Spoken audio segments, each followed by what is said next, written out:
Pemirsa, pada 15 Mei lalu, remaja 16 tahun dari Jackmania, Muhammad Fahreza, dipukuli usai menonton laga Persija versus Persela. Fahreza akhirnya tewas saat berada di rumah sakit.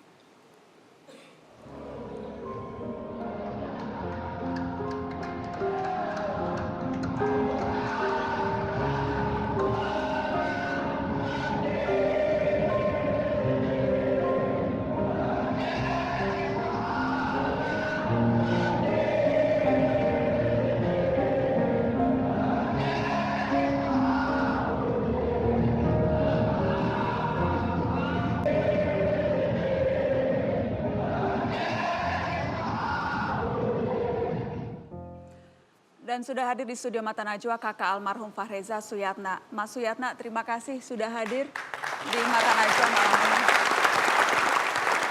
ini.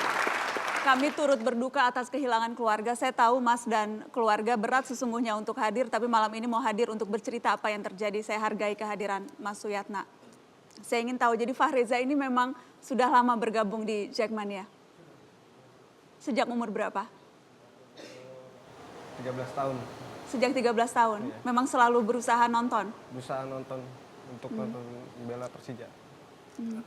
Mas Suyatna waktu itu juga bersama Fahreza nonton di GBK waktu itu. Betul Apa sekali. yang Mas Suyatna tahu? Kejadiannya seperti apa? Itu kejadian sekitar pukul 9 sebelum pertandingan mulai. Dan saat itu saya sempat terpisah sama almarhum.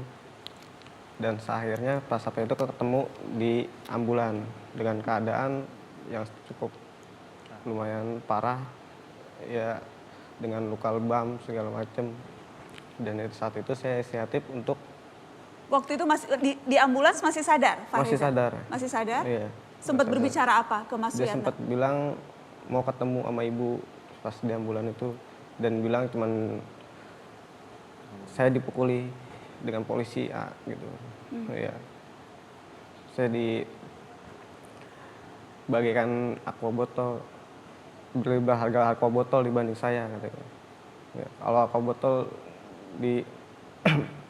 dibuang masih bisa dipungut lagi, sedangkan Reja di sana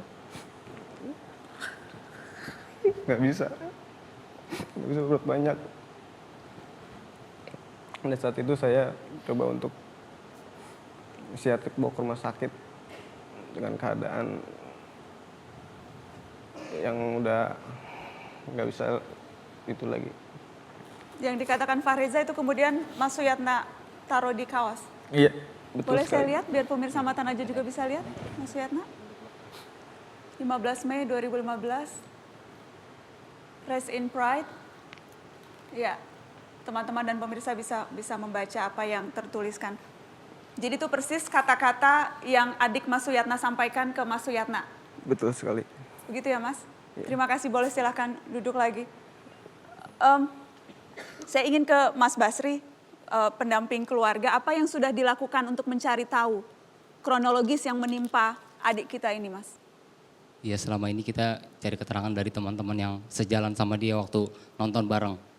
Gitu. Kebetulan kita kemarin sempat ada dari supporter dari Bekasi yang sempat nolongin dia dan sampai bawa ke ambulan. Itu.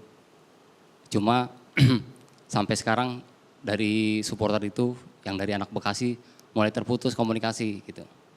Sampai kita pihak keluarga pun bingung sampai mau nyari kemana lagi kan gitu. Untuk saksi karena dia udah pindah rumah, nggak tahu penyebabnya apa gitu. Tadinya dia siap buat jadi saksi buat ngasih keterangan gitu. Kalau emang ini harus diusut tuntas, dia siap gitu.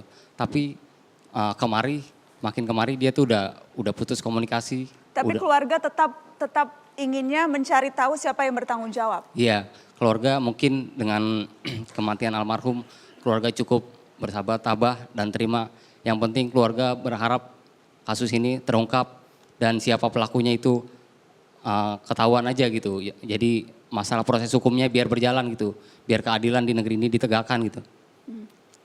Ingin mencari keadilan dan tentunya agar supaya Fahreza menjadi korban terakhir. Iya betul, tidak ada pareja berikutnya yang akan menyusul dengan kejadian korban-korban supporter bola gitu.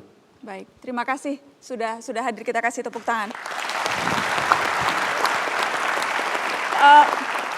Saya ingin minta tanggapan Anda Pak Boy, khusus kasus Fahreza, apakah memang polisi sudah membentuk tim investigasi menelisik soal ini? Iya, saya masih hafal terkait peristiwa itu, karena begitu ramai di medsos, saya langsung konfirmasi ke Polda Metro Jaya. Dan bahkan saya esok harinya berkomunikasi dengan Kapolda Metro Jaya, ingin mencari kepastian terkait peristiwa itu. Perjuangan untuk memperoleh keadilan bagi Fahreza masih tetap terbuka. Artinya segala sesuatu informasi memang sangat diperlukan. Kesaksian dari kakak ini adalah kesaksian yang mendengar. Memang kita memerlukan dalam mengungkap suatu perkara pidana itu kesaksian yang melihat langsung. Orang-orang yang peristiwa itu mengetahui adanya sebuah kondisi terhadap almarhum. Oke, tapi Kita intinya masih polisi memang tidak berhenti di sini kan Pak? Tidak, Siapapun bahkan- yang bertanggung jawab atas kematian ini akan diusut tuntas. Benar, bahkan Polda Metro Jaya setelah peristiwa itu membentuk tim dari Propam juga untuk melakukan pemeriksaan kepada anggotanya. Yang saya ingat penjelasan ketika itu, situasi keamanan di luar ring, di stadion di luar, tidak terdapat hal-hal yang mengindikasikan ada sebuah kerusuhan. Gitu loh. Jadi situasinya smooth di luar, sementara informasi kan terjadi adanya suatu pemukulan. Oke. Nah ini yang memang fakta ini yang perlu dipertajam lebih lanjut. Perlu kita gali dari para mungkin penonton yang lainnya, yang di Bekasi. Tapi pada prinsip kita mendukung keadilan untuk Fahreza harus kita tegakkan. Baik. Pak Gatot, apa yang pemerintah lihat? Tadi kita bicara baru 2 kasus, sesungguhnya ada banyak kasus dan bahkan sebelum ini pun sudah berturut-turut kejadian yang menimpa supporter maupun aparat yang mengamankan. Apa yang pemerintah lihat dari beruntutnya kasus-kasus ini?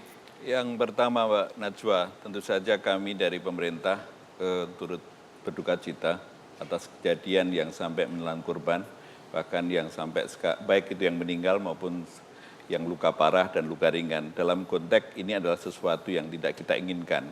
Bola itu sesungguhnya indah, kalau orang mengatakan. Tanpa supporter juga sepak bola tidak akan indah, karena kehadiran rekan-rekan supporter yang ini adalah bagian dari sepak bola. Tetapi kita juga harus sadar bahwa kehadiran supporter di sini harus kita maknai dalam arti yang holistik.